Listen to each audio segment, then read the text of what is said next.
there it goes. And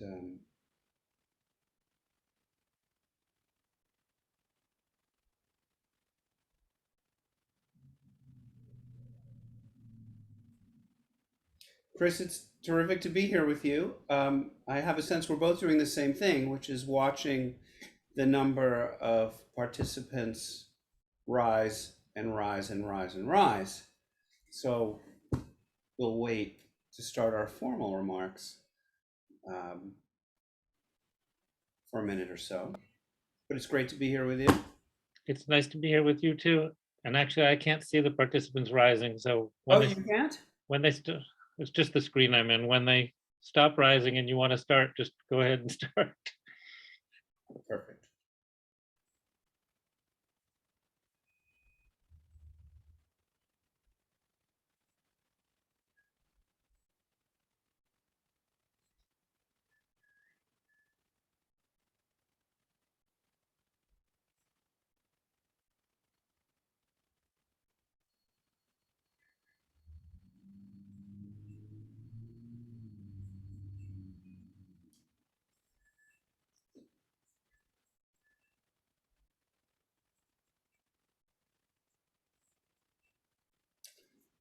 Well, I think that I will start by welcoming everybody and introducing first myself, and then I will introduce my good friend Chris Reed, who's our speaker tonight. I'm Bill Valerio, the director of Woodmere Art Museum, and I'm so glad that you've joined us tonight for a program that accompanies the exhibition Hearing the Brush, the painting and poetry of Warren and Jane Rohrer, a show that is on view at Woodmere today as we speak and remains on view until July 10th. It is a very beautiful, very intimate, very personal exhibition that brings together the poetry of Jane Rohrer and the paintings of Warren Rohrer and explores the relationship between the two and the extraordinary relationship between artist and poet and how they supported each other and sort of build a doorway into the understanding of each other's art. Our speaker tonight is my close friend, Chris Reed, with whom I went to graduate school together with years and years ago, when neither of us had gray hair at all. And it's wonderful to be collaborating with Chris on this and other projects at Woodmere. Chris is talking tonight about poets and painters, collaboration and competition in 20th century literature and art. Chris is a distinguished professor at Penn State University in the English and art history departments. He has written many wonderful books and received many prestigious awards, is preparing to leave for some time in London with Penn State students, and then is going to be teaching there, actually teaching at Oxford in the fall. So it's a real treat to have Chris with us tonight. I want to just again thank all of you for joining us and describe that we are recording this Zoom session, so be aware. And we encourage that you please use the Q&A function or the chat, but I encourage that we stick to the Q&A to please have questions, and Chris will be happy to answer questions after the talk.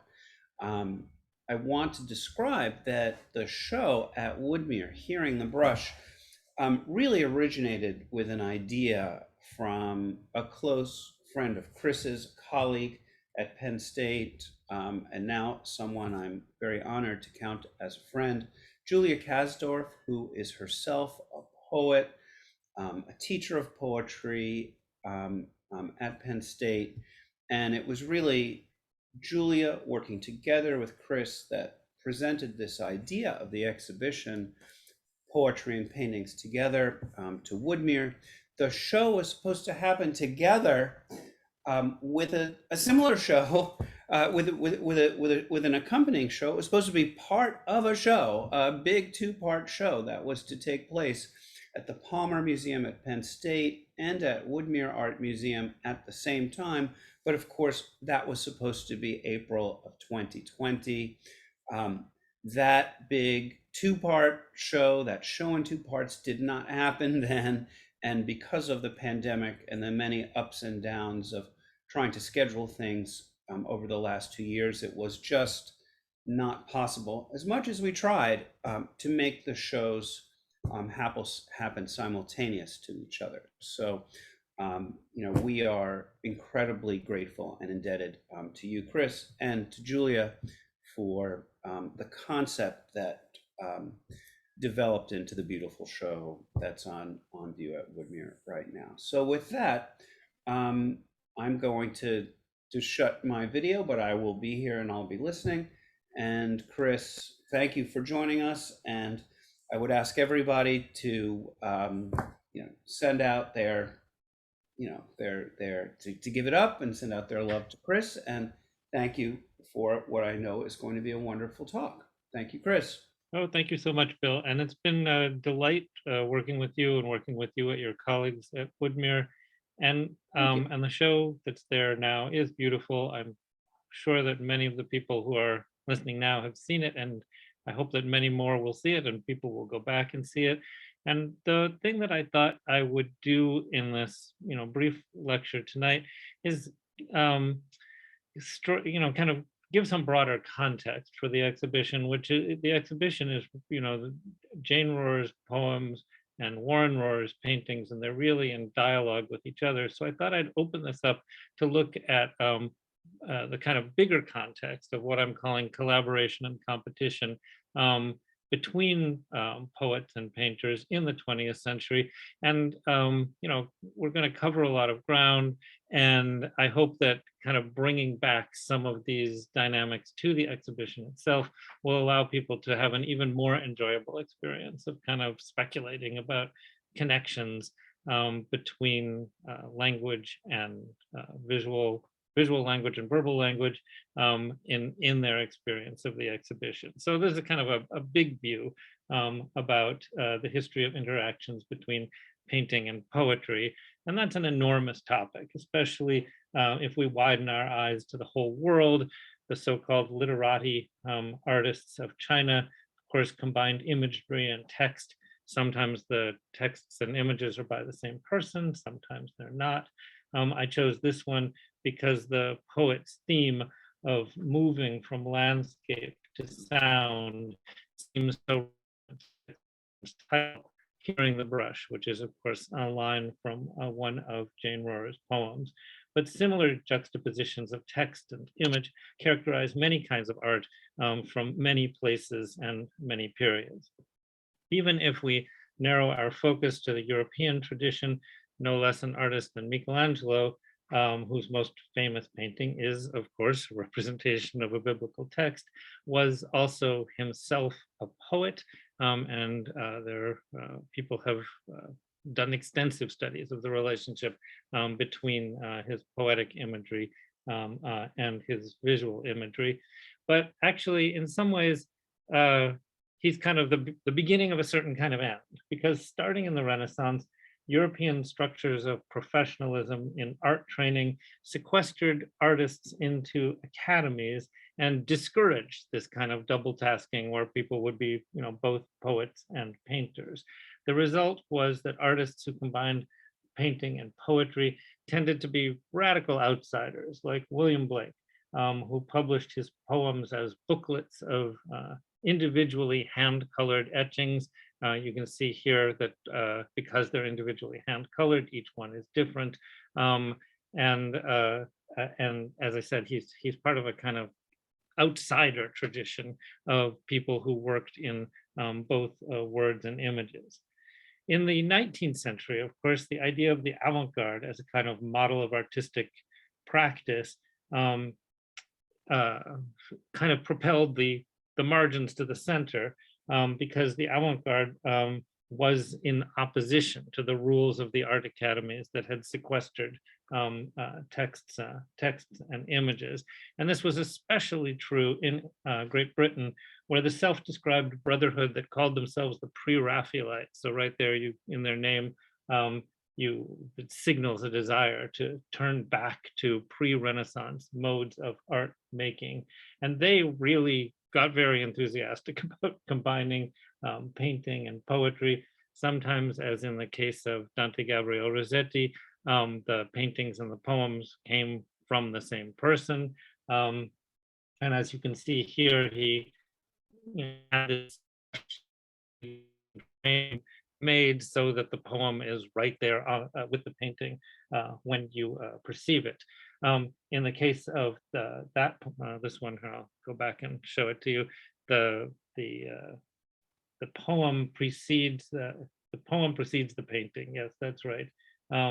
But in this one, also by Dante Gabriel Rossetti, the painting precedes the poem. So he kind of went back and forth with these visual and verbal interplays, and kind of using one to illuminate the other.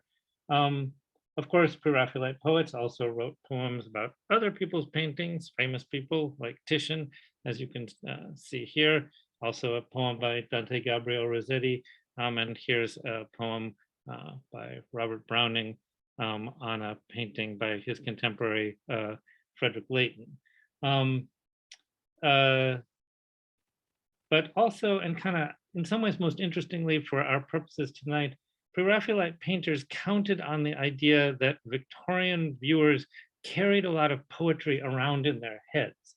So it wasn't necessary always to kind of print it right there on the frame of the painting. Here, John Everett Millay he knew that his audience would recognize in this picture of Ophelia his delineation of famous words from Shakespeare, the willow that grows ascant the book, and Ophelia clutching her fantastic garlands of crowflowers, nettles, daisies, and long purples.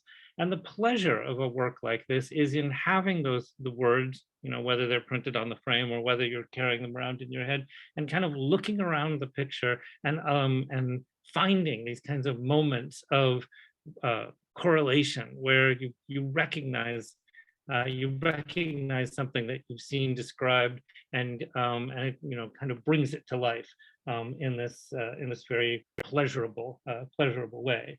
So this was an aesthetic experience in exploring the resonances between painting and poetry more broadly, and a reflection of ideals about how artistic personalities could bring together painting and poetry often in individuals, but certainly in the kind of communities in which they worked, where painters and poets were brushing up against each other and developing new ideas and new styles and new experiences together.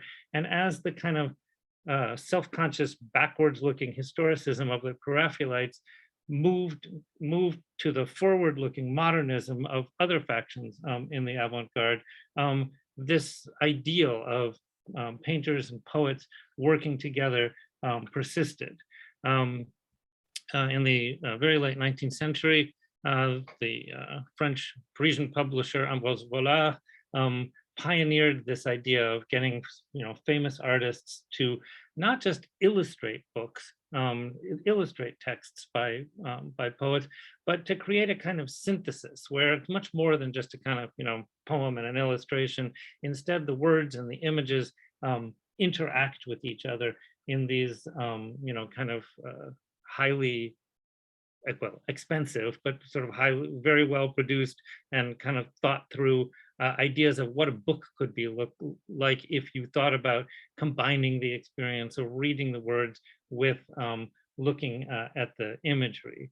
Even more collaboratively, avant-garde poets and artists like Blaise Cendrars and Sonia Delaney worked together. I love this kind of giant fold-out accordion-like piece, which is an innovative presentation. Here's a detail from it, of Cendrars' long poem, which is a collection childhood journey on a long distance train, and it's decorated by Delaney so that her choice of colors is supposed to correspond with the different moods of the poem. Really, so that when you get a first look at it, you can kind of see the moods shifting from the kind of turquoise down into the yellow, into the peach color, and doing something that kind of exceeds linguistic syntax by allowing your eye to kind of move around it and incorporate that idea of memory, of looking back at something that's moving forward. And the visual becomes kind of perfect way to do that because of the idea of looking around rather than necessarily just following a sentence. To go back to Britain, and there, take another example of somebody that I've done a lot of work with. Virginia Woolf collaborated with her sister, Vanessa Bell, who was a painter. Bell provided these modernist dust jackets for Woolf's modernist novels, like the 1927 To the Lighthouse, in which the story is of the Ramsay family, and it's narrated in a style that Woolf developed as a self-consciously a kind of textual equivalent to the way that post-impressionist painters painted. So quotidian subjects are observed from multiple perspectives. There's an emphasis on color, there's an emphasis on form. Mrs. Ramsay is, for instance, described as a purple triangle. She's described as a wedge of darkness, so that this kind of language of attaching colors and forms to people's personalities is part of the text itself. But most importantly, the whole story is focused on the lighthouse that people see at different points in the novel.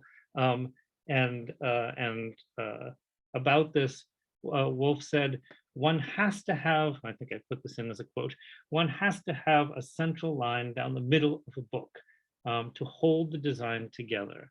So this idea that the book is held together by kind of formal visual pivot, the same way a painting would be held together, was very much part of the idea of what Woolf was doing as she developed her, now very famous individualistic kind of modernist stream of consciousness style. Another text published in 1927, and maybe even more interesting as a collaboration between these sisters, is a re-edition of a short story that Woolf had written in 1917 called Kew Gardens. And as you can see, the 1927 edition that she published, it's not illustrated by Vanessa Bell, it says decorations by Vanessa Bell. And every page of this is combined with woodblock, kind of woodblock print setting, in which the experience, the descriptive experience and the story of being in the garden goes with the forms and imagery. You can see sometimes the forms and imagery are more kind of abstract. Sometimes they're more kind of realistically flowers. But again, it's this idea of creating an experience that combines the visual and the verbal. That's my favorite on the left, where the flower grows up through the middle of the word like that. I think that's great.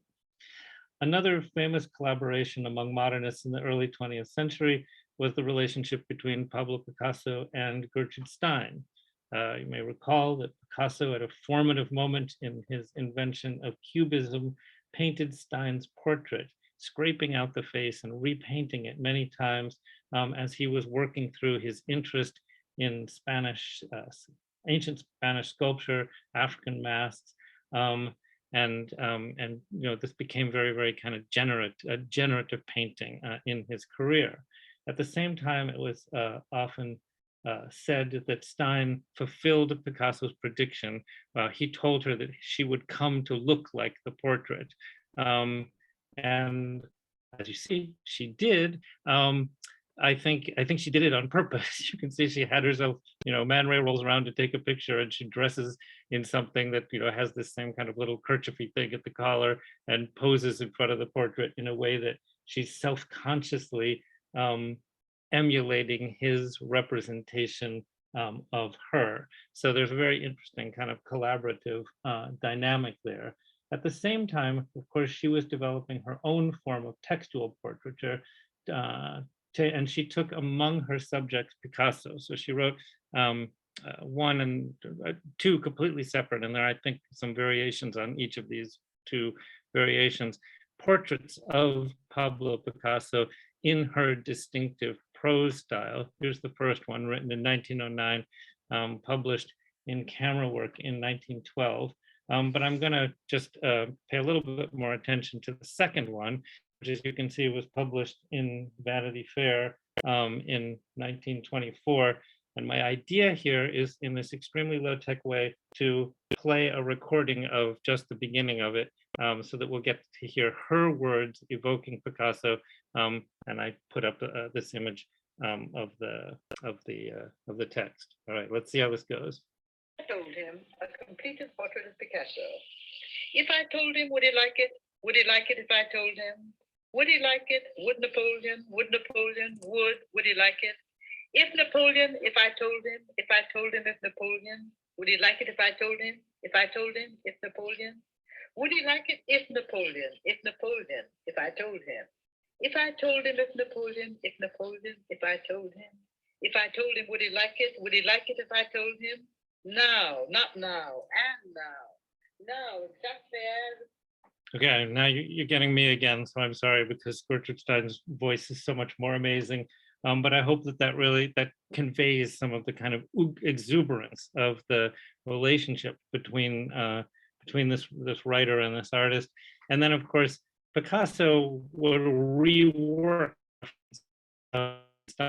into some of his most examples of his most abstract and kind of innovative painting. Here, this collage that has a calling card from Miss Stein and Miss Toklas, as you can see it there on the right, in addition to other collaged elements.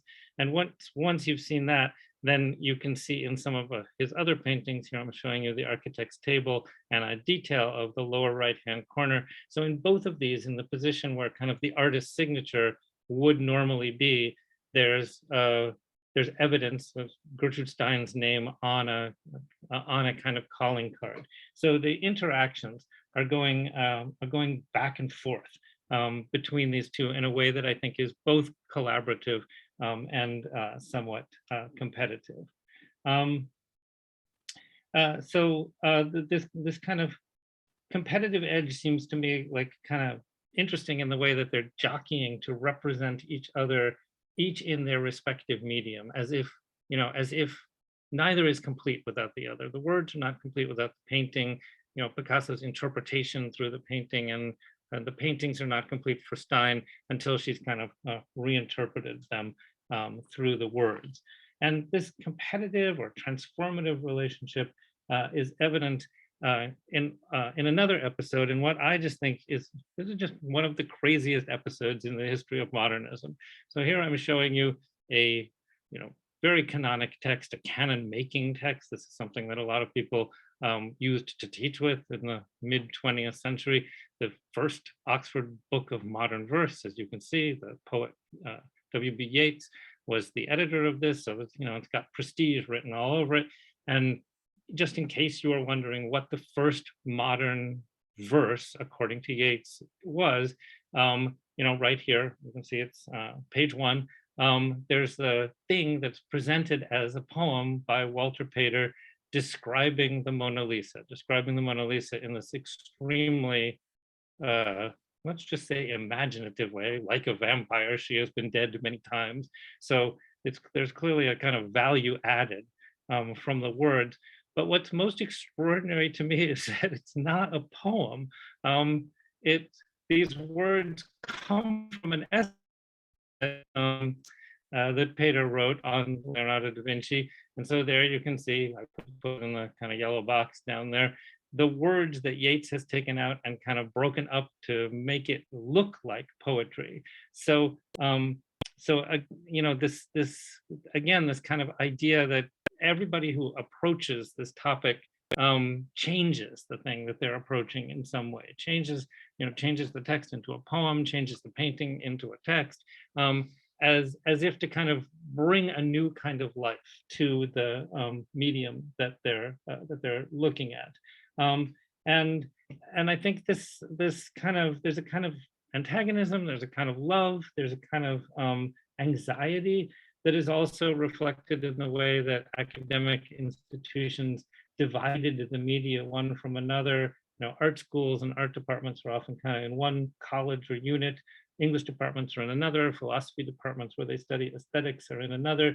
Each develops its own specialists. Each develops its own theories and canons. And there's a lot of kind of work to bring phenomenon from one of these areas into another. And one of the phenomena that relate to that is the invention in the mid-20th century of a sort of literary critical terminology, a term that's called ekphrasis. As you can see, it's a Greek term meaning to kind of speak out. And I found this definition on a website for students, writingaboutart.org. Like all websites for students, it's probably a little bit oversimplified, but it gives you the kind of basic idea here that the goal of this literary form is to make the reader envision things as if it were physically present. And so this, in the mid-20th century, gave literary critics the opportunity to go through literature and find examples of ekphrasis from kind of the Iliad to the present. And the Greekness of the term sort of gave it a kind of gloss of history, but in fact, this was a new use of this Greek term. In ancient Greek, the word ekphrasis simply meant description. It didn't have any particular connection to the idea of describing art. And so, it could be used for any kind of long passage of description for anything. But for modernists who were invested in definitions of aesthetic media and in how to set up these kind of barriers, but also how to cross them, this category took on special importance. And so this became a kind of important critical term in the mid-20th century when artists and poets were working together. One of the most perfectly ekphrastic poems, I think, William Carlos Williams, The Hunter in the Snow, which you see here as an ekphrastic response to this Bruegel painting. Not only do the words in the poem describe the painting, but as Wendy Steiner, one of your fellow Philadelphians, has pointed out, the words follow your eye and sort of structure your experience of looking at the painting. So the hunter's in the snow, the overall picture is winter, icy mountains, and then back you come. In the background, the return, and then from the hunt. And so then here you are, then there's the passage about the women and the sign at the inn, and then it goes back out here to the hill is a pattern of skaters. Bruegel, the painter concerned with it all, has chosen a winter-struck bush. And so now you loop right back around to the foreground here to complete the picture. And that, of course, completes the poem. So this is kind of a perfect example of ekphrasis, where the poem becomes a kind of beautiful equivalent for the picture, illuminating the picture in a new way, but a way that really responds to the terms of the painting itself. But even a painter like poet like Williams, who was so able to do something like that, would run up in some of his other poems against the kind of challenges of ekphrasis, suggesting that the relationship between paintings and poems is often more fraught, maybe even irreconcilable in the difference between visual and verbal media. So a painting like this one, Portrait of a Woman, it seems to kind of frantically invoke a series of 18th century French painters. You can see the sky where Watteau hung a lady's slipper. Then later, what sort of a man was Fragonard? Sort of like, he doesn't really know quite what painting he's describing. There's the opening, the beginning sounds quite confident. It has metaphor, which is, sort of the wheelhouse of poetry. Your thighs are like apple trees whose blossoms touch the sky. But then it just leads to all of these questions. And I like to have students read this poem out loud when we're talking about it in class, because it's got all these great arg moments that they can throw themselves into like a pirate movie.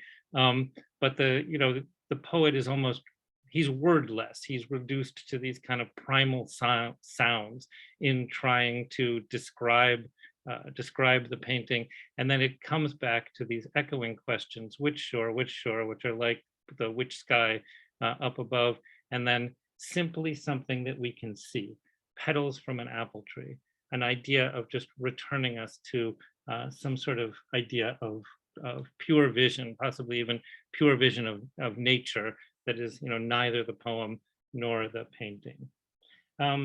Here, the example, the anxiety seems to be all on the part of the poet, who's kind of flailing, as I said, as he tries to respond to the painting. Another poem that I think captures some of the anxieties of Echrasis is, of course, the famous Ode on a Grecian Urn by Keats.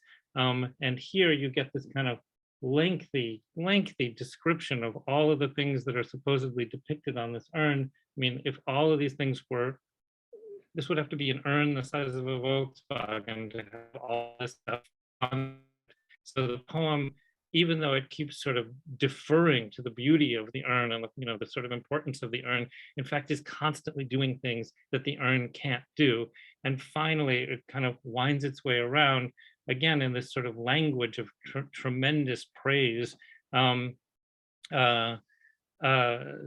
But it literally puts words in the mouth of the urn. Thou shalt remain in midst of other woe than ours, a friend to man, to whom thou sayest, beauty is truth, truth beauty. That is all you know on earth and all you need to know. And it really, is it? Is beauty truth? Is truth beauty? It's not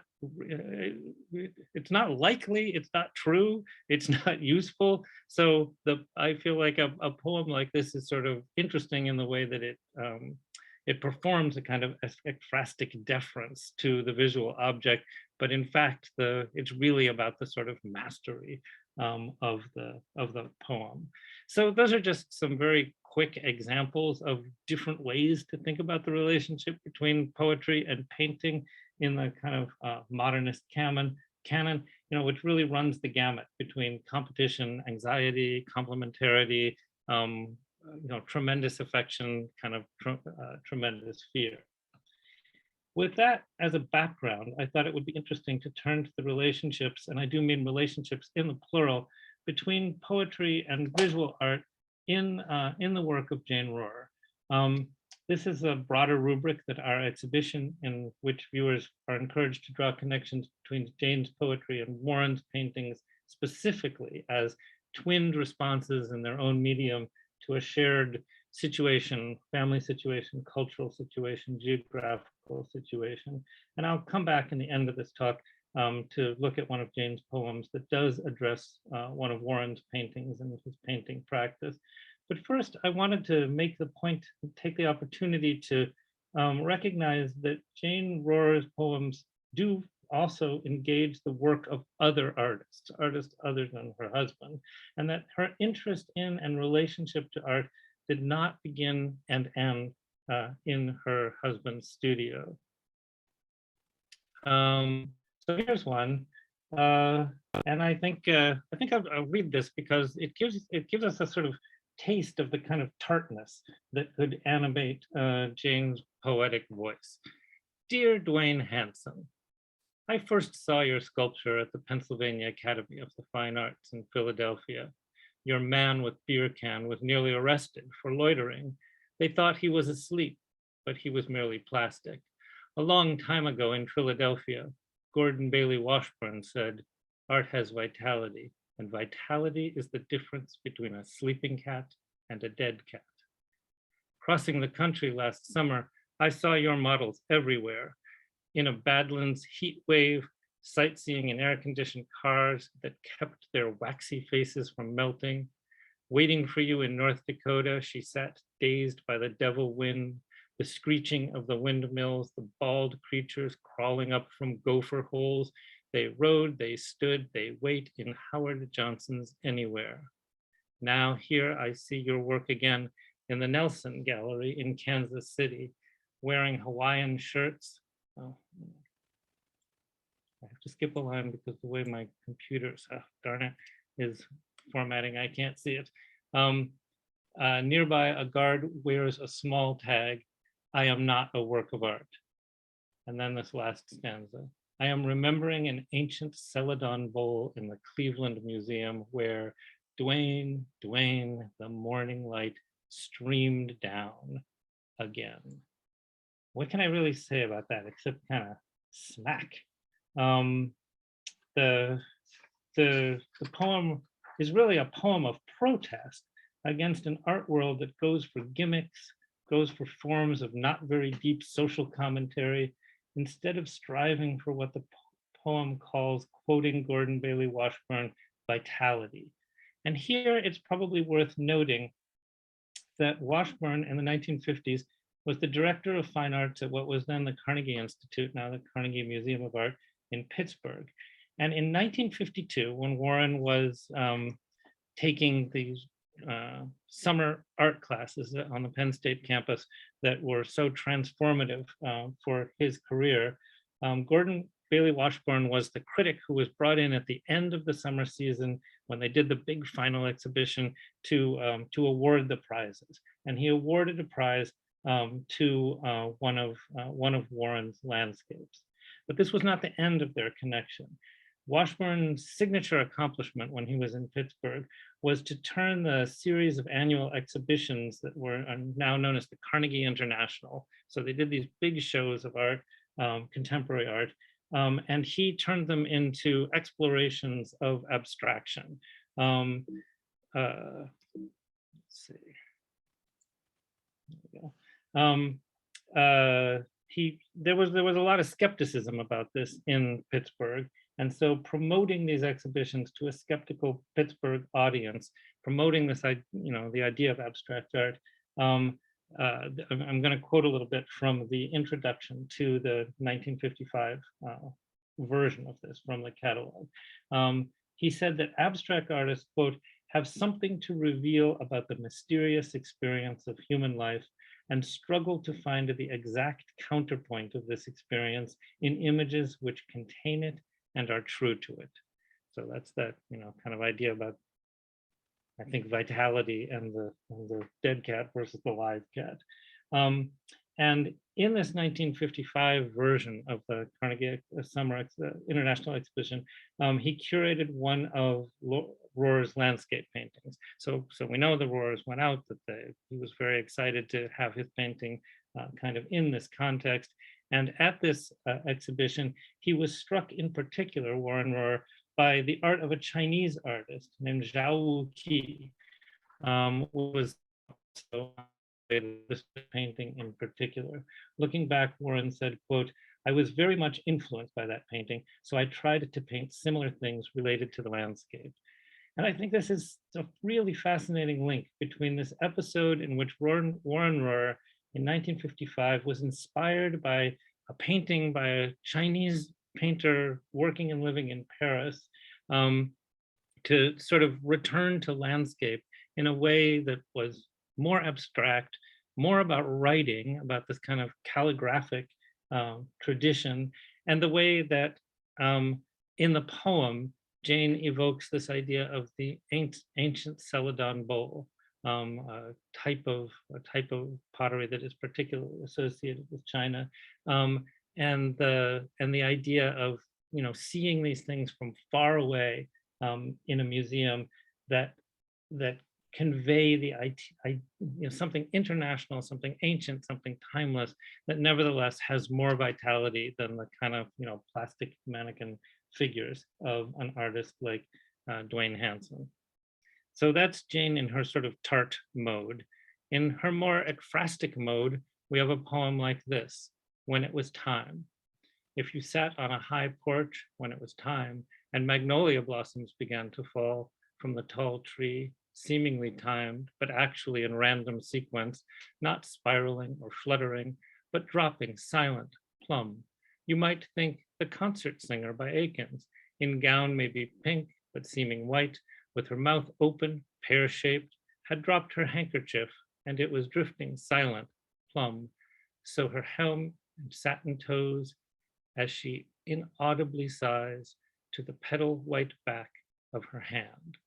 I think that's Jane's most straightforwardly ekphrastic poem, And we certainly get a sense in it of how powerfully poetic vision is conditioned by a lifetime spent with a painter looking at paintings, certainly a painting like this at the Philadelphia Museum of Art that they would have seen many times, and that she carries around in her head, and it informs her experience, sitting on a porch watching flower blossoms fall from flowering trees. Another really fascinating example of Jane's invocation of art comes from this late poem that's from her second book of poetry, which is titled Ocracoke, which is an island off the North Carolina coast. This poem, again, very, very interesting in the way that it kind of has a somewhat aggressive edge. It kind of takes up the claims of competing claims to aesthetic development. In this case, an aesthetic that has to do something with the sublime, between poetry, between visual art, and maybe between nature itself. There's a really sort of competitive edge to that first line, which is apparently directed to or at a poet. If you write a poem that blows out of the water what I see now, send it to me. And then otherwise, I will just have to make do with, and then here you get this kind of wonderful just burst of poetic language in describing nature itself. I will have to make do with the hulking shoulders of a thundering sea, she-beast looming, tongue lashing the beach to the dunes, a thick slobber of foam breaks off in chunks and skitters down the sand. And then suddenly at the end, there is an allusion to an artist, perhaps significantly to a woman artist, an elegant, transparent dust ball sculpture by Linda Benglis. And this draws on Jane's own experience after Warren's death, continuing to look at art in Philadelphia. This is from an image of the exhibition Shapeshifters, which was at Locke's Gallery in, I think, 2008. And that's, of course, the gallery that represented Warren's paintings. The show included these wall pieces. Here are some details of those, which were from a series titled Cloud Shadows. And as the curator Brenda Richardson pointed out in an essay written for the catalog to this exhibition, they look like little translucent clouds evoking steam or smoke or dust, the phrase clouds of dust, we might say. And so to go back to the poem here, the elegant, transparent dust ball sculpture by Linda Benglis is, becomes the way that nature, as represented in poetry, can be compared to the sort of evocativeness of a piece of contemporary abstract art. And that brings us to the kinds of poems, the kinds of paintings that are focused on in this exhibition, Hearing the Brush. Fields in Snow, Jane told us, is only one of her poems that actually responds to, that relates to a specific painting, and it is this painting. You have obviously been here since my last visit, and I like what you've done, but is it landscape or is it art? It's all so confusing with you coming from the other side. Calligraphy there on the contours of the field, scribbling in stalks and stacks left from the fall, is visible in the distant upper levels of the canvas, if it is a canvas. But it's the wash of thin white, just a sift of snow, or is it white, that erases the visual samsara and beckons me to you beyond the pale. We've been split like schist. Here I am, and there you are, paralleled.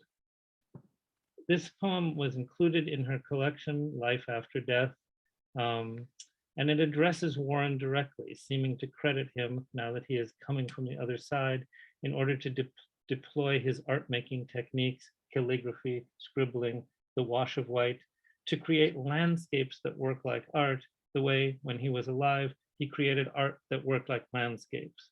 And the phrase split like schist in this poem powerfully evokes the diptych structure of the painting, even as it draws a line between I and you, death and life, husband and wife, painting and poem, no longer joined together, but still somehow parallel.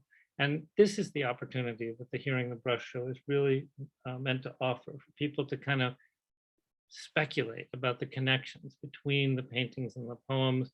As I say, we made them, Bill made them, we all sort of worked on them together.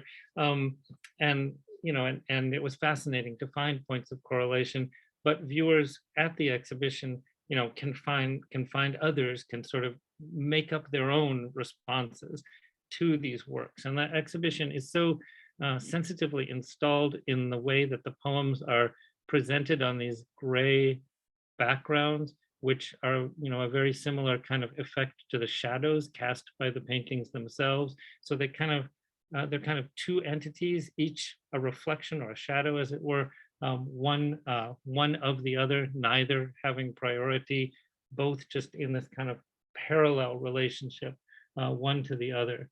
And the tremendous pleasure that we hope this exhibition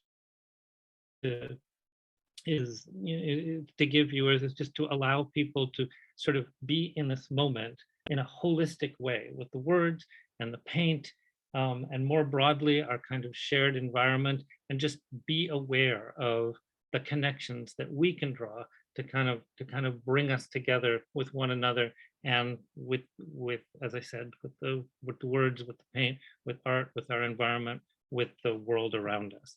So my hope is that this talk will contribute to that, and I'd love to hear people's comments and ideas.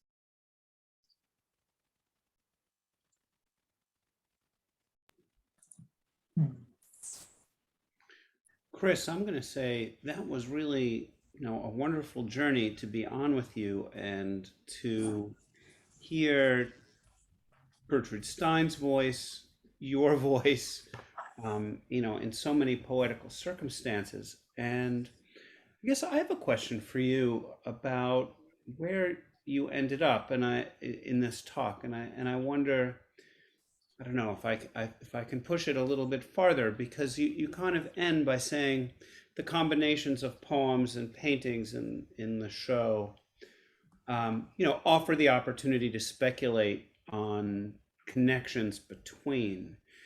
And I wonder, if, and maybe this is for better or for worse, but if it's just a context of what we do in museums, because we put a painting on the wall, we put a piece of text next to it, and museums have the authority that people just accept that there is a relationship between what is written there and what's not there. And I would describe sort of an interesting moment that I don't know if I described to you, but at one point we thought about putting a photograph of the Akins painting next to When It Was Time. And we decided, no, can't do that, because it was really disruptive of the ability to think about the Warren Rohrer's painting that was next to it, which is obviously a square painting with those beautiful diagonal kind of linear gestures and motions. And I have had the experience of being in the galleries and hearing people say, my God, this poem about the Akins just is telling me exactly I'm feeling exactly that falling of the petals and the motion of nature in these brushstrokes. So I wonder if it's, I'm just really questioning your use of the word, speculate, and if it's more than that. I feel it's more than that, I guess, is what I'm saying. And I just wonder, if what you feel about the fact that, just that we took the license to do this. We paired these poems and paintings together, and now people are reading them together. Yeah, to me, that's what feels kind of liberating, because the usual museum label kind of tells you what to think. And, Yeah. and often it tells you what to think so completely that when you look at people looking at museum spaces, they spend more time reading the label than looking at the picture. And I mean, I like the word speculate, and it has a, visual kind of resonance to it. Like, I think speculation is exactly the kind of freeing experience that people should have in front of art, or should have with literature, to kind of take it in their own direction. And what's so nice about these poems is that they're so rich that you can, you can find points of correlation, you can find points of kind of questioning with a painting, but you could find a different painting or a different poem and keep the same painting and find different points of speculation or questioning. It's not as gimmicky as a show that I saw when we were graduate students, I think it was. But I still liked it. That was at the Museum of Fine Arts. I don't know if you remember this. It was called The Label Show. Oh And, yeah, I do remember. and each object had 4 or 5 labels, and they'd gotten, a curator to write one, and a janitor to write one, and a visitor to write one. And they had sort of very different opinions about what they were seeing. I mean, it made for an extremely text-heavy show, but I loved that too, because it really, it got away from this idea that the wall label is going to tell you what to think, and instead offered models for thinking about whatever the object was. And I like to think that the poems work in a similar kind of way, that they kind of open up ways to think about it or explain or explore, and that kind of open-endedness is what I mean by speculation.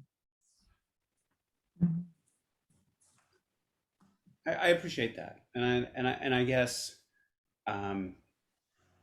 that's what I was looking for, was that open, that open, the balance between that openness that we want to make possible and the awareness that we have that just simply by making these juxtapositions, we are corralling the conversation to happen.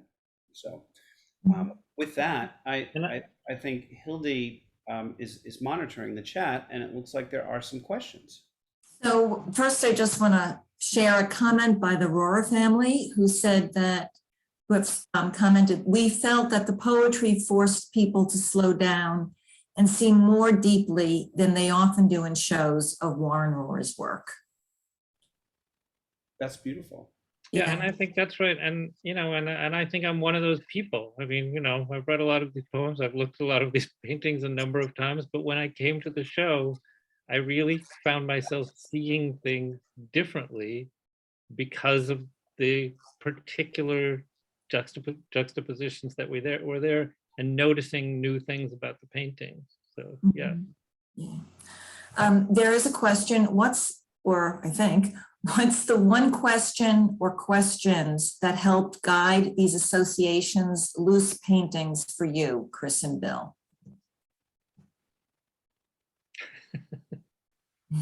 And Julia was very involved. Yeah, I think because I asked Rick and Rachel, and they both said that Julia was the one who made she made the decisions about which poems went with which paintings. None of this would have happened without Julia. That's for sure. And we are incredibly indebted. I would start by saying that some of the pairings were made just simply because there were obvious narrative connections. So a painting of a still life with fruit in a bowl and a poem about apples. And it seemed like, oh, bingo, these two things go together. But, there were other times, leaving Venice, where it was not an obvious connection between a painting and not an obvious narrative, but just a feeling, a mood, a sense of light and sound that both shared. I would describe that. Chris. Yeah, and I mean, the way, when we got your list of the paintings that were going to be included, Julia and I each went through both of Jane's books of poems and made correlations, and then we had a series of really fun conversations about, which often we had picked similar poems, but rarely exactly the same poem.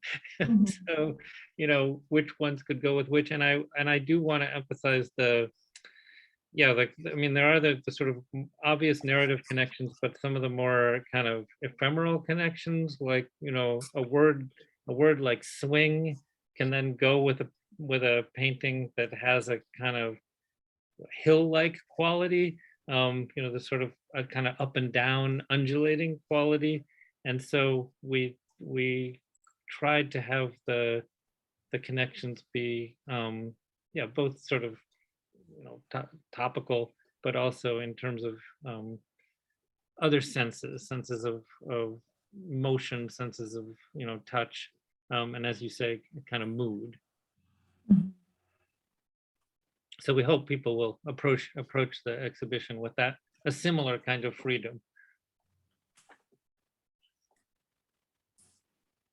Well, I can say, this is Hildy again, from giving some tours recently of the exhibition, there's so much to the story, but it's the best part is when people are just standing in front of the painting and you're reading the poem.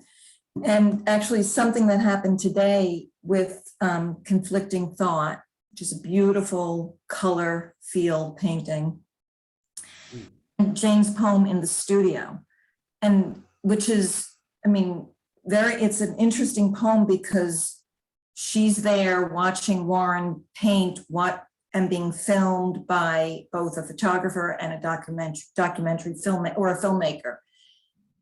And what happens as we read the poem and people are looking is that you really become so aware, especially in that last line. And so then we read it again, where she ends the poem by saying his ear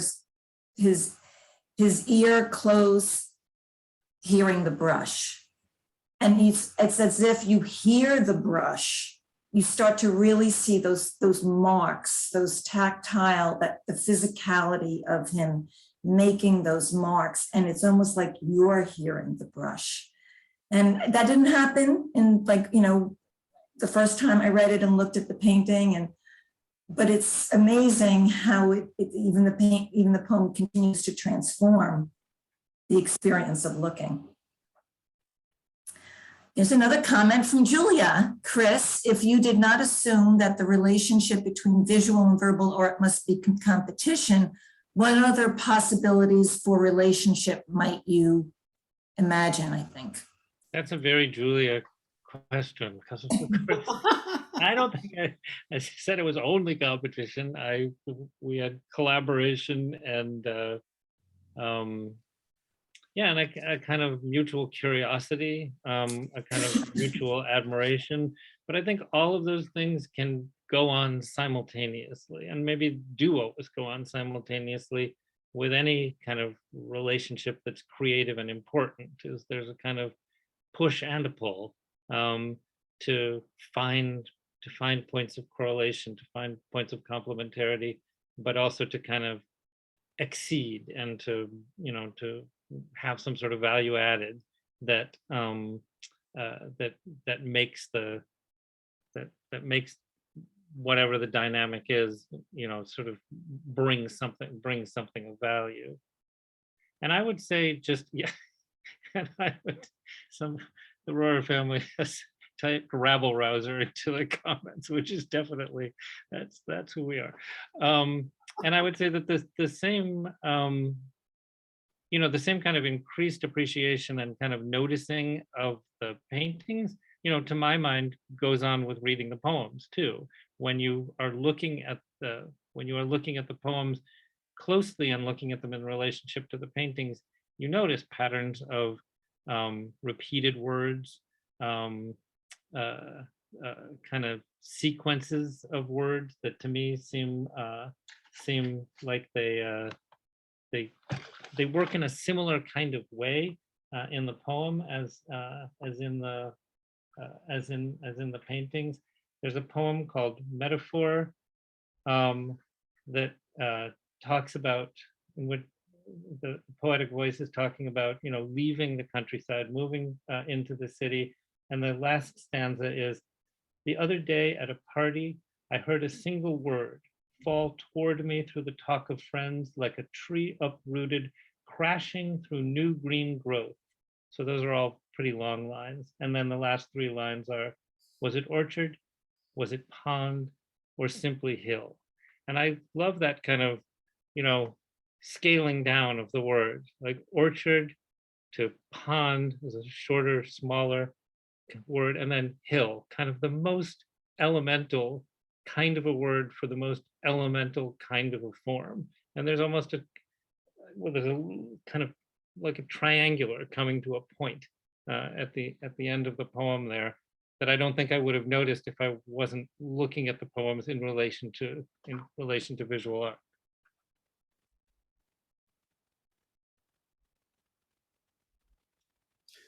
Chris, one of the things that I think is so interesting about the, I see Julia's, supplement, enlarge, all those relationships are there.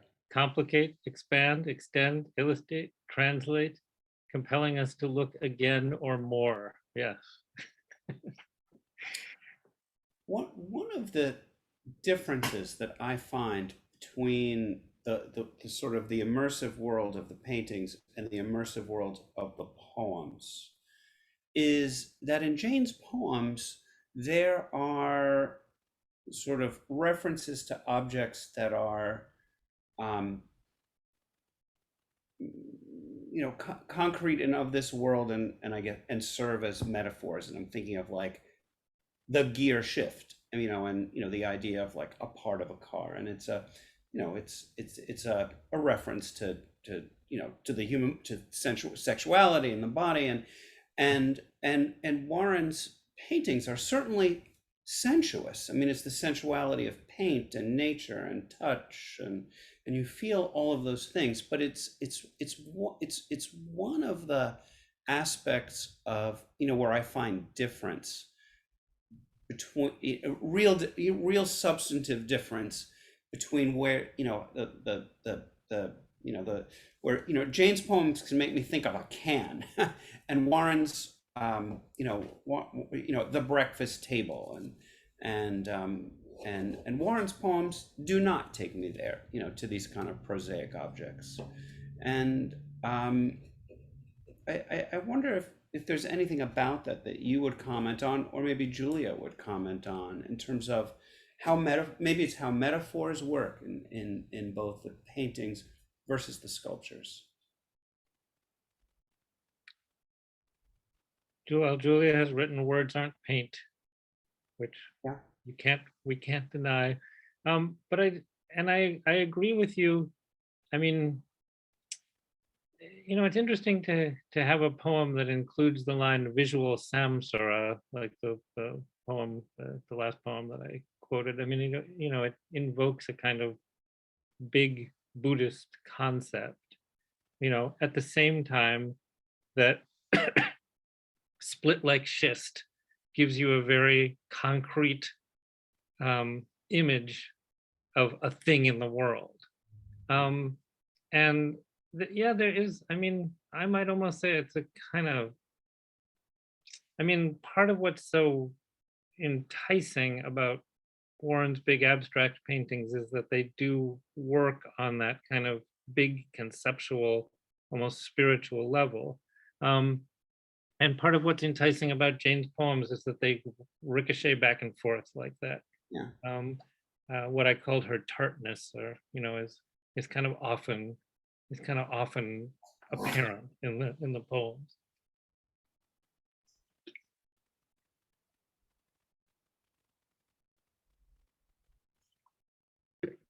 Sorry, I think it was your reference to the can there made me. Yeah. And we have another comment. Thanks for the wonderfully interesting and creative presentation, especially enjoying the poetry read along with the art.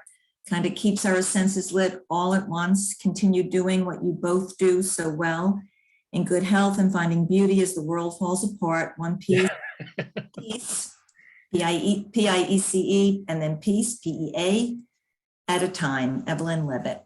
That's a beautiful phrase about keeping our senses lit all at once. I think that's a really nice way to think about what goes on in the relationship between the poems and the paintings, and in the gallery experience that I found so exciting at the Woodmere is, you know, yeah, it's opening us up to our senses all at once. That seems like almost a good concluding moment. Yeah. make that our final words, because they're good words. Well, let's do that, and let me thank you, Chris, for No, it's my pleasure to see you, and this whole project has been so much fun, and also, you know, a real learning experience and very meaningful for me. So I'm grateful to everybody who's been involved. I feel the same way, and that the entire project was deeply, deeply satisfying. So thank you, Chris, and thank you, Julia. Thank you, Hildy, and thank you everyone who's joining us tonight. Bill, can I just interrupt? And can you just mention that we have a talk next week on Jane's poetry by Anne. Hildy, why don't you please give the information for that? Okay, so a week from tonight on May 11th at 7 p.m., we have a talk being called The Verbal Art of Jane Rohrer. And it is by Anne Hostetler.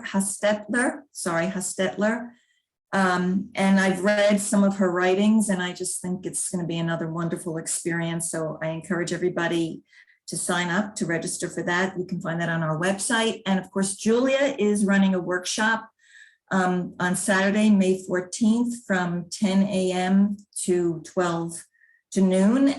And it is on writing on art, poetry. So we have several people signed up for that already, Julia, and I'm looking forward to participating.